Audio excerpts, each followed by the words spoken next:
Good morning students. आज हम air chapter के नेक्स्ट टॉपिक कंटिन्यू करेंगे। तो नेक्स्ट टॉपिक है स्मॉग। आइए देखते हैं। नेचुरल सोर्सेज होते हैं जो एयर पोल्यूशन के, वो हैं volcanic eruptions, forest fires etcetera. Natural sources मतलब कि नेचुरली कैसे एयर पोल्यूशन होता है, प्राकृतिक रूप से कैसे एयर पोल्यूशन होता है। तो वॉल्केनिक इरप्शंस, जब ज्वालामुखी फटते हैं तब, और जब जंगल में आग लग जाती है तब। और दूसरे ही हाथ में जो स्मोक होता है, फैक्ट्री से जो स्मोक निकलता है, और जो थर्मल पावर स्टेशन, ये सब से जो स्मोक और जो हार्मफुल मटेरियल्स निकलते हैं, और ऑटोमोबाइल एग्जॉस्ट जब फट जाता है गाड़ी या फिर ऑटोमोबाइल, और लकड़ी जलाने से इनसे भी पॉल्यूशन होता है। पर इनसे ऐसे पॉल्यूटेंट्स प्रोड्यूस होते हैं, पॉल्यूटेंट्स उन्हें कहा जाता है जिससे प्रदूषण होता है। तो इनसे ऐसे पॉल्यूटेंट्स निकलते हैं जो कि ह्यूमन एक्टिविटीज़ के कारण होते हैं, इंसानों के कारण ऐसे पॉल्यूटेंट्स निकलते हैं। जैसे जैसे गाड़ियों की संख्या बढ़ती जा रही है, वैसे ही जो पॉल्यूटेंट्स हैं उनका भी अमाउंट बढ़ते जा रहा है। पॉल्यूटेंट्स भी बढ़ते जा रहे हैं हमारे एटमॉस्फेयर में, जैसे कि carbon monoxide, carbon dioxide, nitrogen oxide और स्मोक। ये सब एटमॉस्फेयर को पॉल्यूट कर रहा है। ठंड के दिनों में स्मोक में जो नाइट्रोजन होता है, तो उन नाइट्रोजन की जो ऑक्साइड्स होती हैं वो अदर एयर पॉल्यूटेंट से, दूसरे एयर पॉल्यूटेंट से मिल जाते हैं और फॉग से भी मिल जाते हैं, जिससे एक थिक लेयर बनता है, मोटा परत बनता है। और इसी मोटी परत को हम बोलते हैं स्मॉग, जिसके कारण बहुत सारे रेस्पिरेटरी डिजीजेस हो सकते हैं, सांस लेने में तकलीफ हो सकती है, और अस्थमा, कफ, ये सब भी डिजीजेस हो सकते हैं। रेस्पिरेटरी डिजीजेस मतलब कि सांस की बीमारी, जैसे कि अस्थमा, कफ एट्सेट्रा। बच्चों, अब हम ग्रीन हाउस इफेक्ट के बारे में पढ़ेंगे। और इन्हीं रिफ्लेक्टेड रेज में इंफ्रारेड रेज भी होती है कुछ। इंफ्रारेड रेज मतलब कि जो हमें जनरली दिख जाती हैं। तो फिर कुछ गैसेस होते हैं एटमॉस्फेयर में जो इन इंफ्रारेड रेस को एब्जॉर्व कर लेते हैं, सोख लेते हैं, और उसको धरती से बाहर जाने में रोकते हैं, जिसके कारण जो अर्थ सरफेस होता है, धरती का जो सतह होता है, वो एकदम गर्म हो जाता है, गर्म रहता है। Carbon dioxide, carbon monoxide, methane, chlorofluorocarbon, ozone, ये सब कुछ गैस है जो कि इंफ्रारेड रेस को एब्जॉर्व करते हैं, सोखते हैं। इन्हें ग्रीन हाउस गैसेस भी कहा जाता है। ज़्यादातर क्या होता है, धरती जो होती है वो सन रेस को, सूरज की किरणें जो कि धरती पर फॉल होती है, गिरती है, उन्हें एक्वायर करती है, जिस उनको एनर्जी की ज़रूरत होती है, इसलिए वो सनलाइट को यूज़ करती है। और इसमें से ज़्यादातर लाइट जो होता है वो रिफ्लेक्टेड बैक, मतलब कि ज़्यादातर लाइट जो होता है, सन की किरणें जो होती हैं, वो वापस चली जाती है, वापस रिफ्लेक्ट होकर चली जाती है। तो इंफ्रारेड रेस को इन गैस की मदद से रोकना ही ग्रीन हाउस इफेक्ट होता है। क्या होता है ग्रीन हाउस इफेक्ट?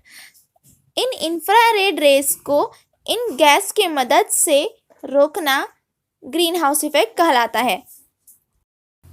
अगर ये नहीं होते तो फिर हमारा जो अर्थ है, जो जैसे अभी है हमारा अर्थ, उसके कंपैरिजन में तो बहुत ही ठंडा होता अर्थ, और ऐसा भी हो सकता था कि यहाँ लाइफ ही नहीं होती, जीवन ही नहीं होता।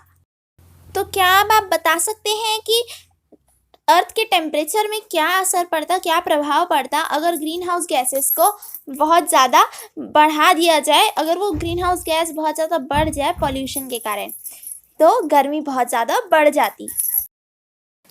ग्रीन हाउस मतलब कि पौधा घर।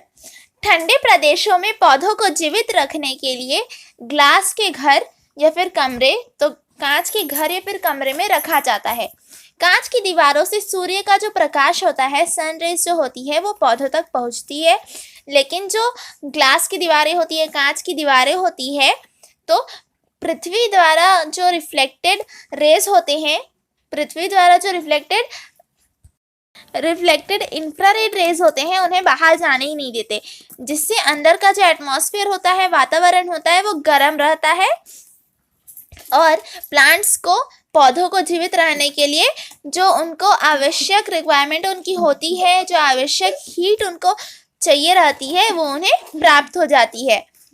तो पौधों के लिए बनाए गए कांच के एक कमरे या फिर घर ही पौधा घर या फिर ग्रीन हाउस कहलाते हैं। बच्चों, नेक्स्ट है एसिड रेन। एटमॉस्फेयर में अलग अलग कारणों से, विभिन्न कारणों से सल्फर और नाइट्रोजन के जो ऑक्साइड होते हैं वो मिलते रहते हैं, और जब वर्षा होती है, जब बारिश होती है, तो फिर ये जो ऑक्साइड होते हैं ये रेन वाटर से मिल जाते हैं, मिक्स हो जाते हैं और उसे और ज़्यादा एसिडिक बना देते हैं, और इसी को एसिड रेन कहा जाता है। क्या बना देते हैं? एसिडिक बना देते हैं, और इसी को एसिड रेन कहा जाता है। नाइट्रिक एसिड और सल्फरिक एसिड जो होता है ये मेनली पाया जाता है एसिड रेन में।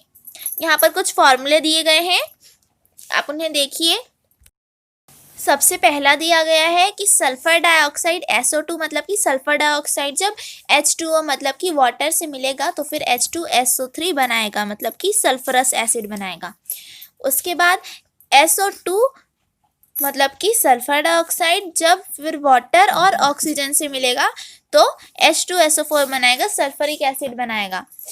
और NO2 मतलब कि नाइट्रोजन डाइऑक्साइड जो है जब वो वाटर से मिलेगा तो HNO3 प्लस HNO2 बनाएगा, मतलब कि निट्रिक एसिड बनाएगा और नाइट्रस एसिड बनाएगा। हाँ, अब हम एसिड रेन के इफ़ेक्ट्स पढ़ेंगे, मतलब कि उसके प्रभाव पढ़ेंगे। तो एसिड रेन के कारण जो प्लांट्स मतलब पौधे की जो पत्तियां होती है वो येलो हो जाते हैं और गिर जाते हैं। एसिड रेन जो होता है वो मिट्टी के लिए भी हानिकारक है, पानी के लिए भी हानिकारक है, वाटर रिसोर्सेज मतलब कि नदी नालों के लिए, फॉरेस्ट के लिए भी हानिकारक है, और ह्यूमन हेल्थ के लिए भी, इंसानों के लिए भी, उनके हेल्थ के लिए भी हानिकारक है। एसिड रेन जो होता है वो वाटर सोर्सेज जो होते हैं उन्हें प्रदूषित करता है, जैसे कि नदी नाले और तालाब, इन सबको पॉल्यूट करता है। और इस तरह पॉल्यूट करता है कि जो स्पीशीज़ ऑफ फिश मतलब कि उसमें जो मछली और अलग अलग जानवर होते हैं वो अब एक्सटिंक्ट बन रहे हैं, मतलब कि वो मर जाते हैं और उसके बाद उनकी कोई प्रजाति भी नहीं पाई जाती है, और वो ह्यूमन हेल्थ के लिए भी बहुत हार्मफुल है, हानिकारक है। एसिड रेन जो होता है वो बिल्डिंग्स को भी ख़राब कर देता है, कोरोड कर देता है, और जो स्टैचू होता है जो कि, और स्पेशली जो स्टैचू स्टोन, पत्थर और मार्बल के बने होते हैं वो ख़राब हो जाते हैं। जैसे कि ताजमहल आगरा में है वो भी कोरोडेड हो गया, मतलब कि वो भी थोड़ा उसमें भी प्रभाव पड़ा है। ताजमहल का कलर पहले थोड़ा अलग था और अब पोल्यूशन के कारण वहाँ इतना पोल्यूशन है कि वहाँ का कलर थोड़ा चेंज हो गया है। थैंक यू स्टूडेंट्स, यहाँ तक आप लोग रीड कीजिए और समझने की कोशिश कीजिए।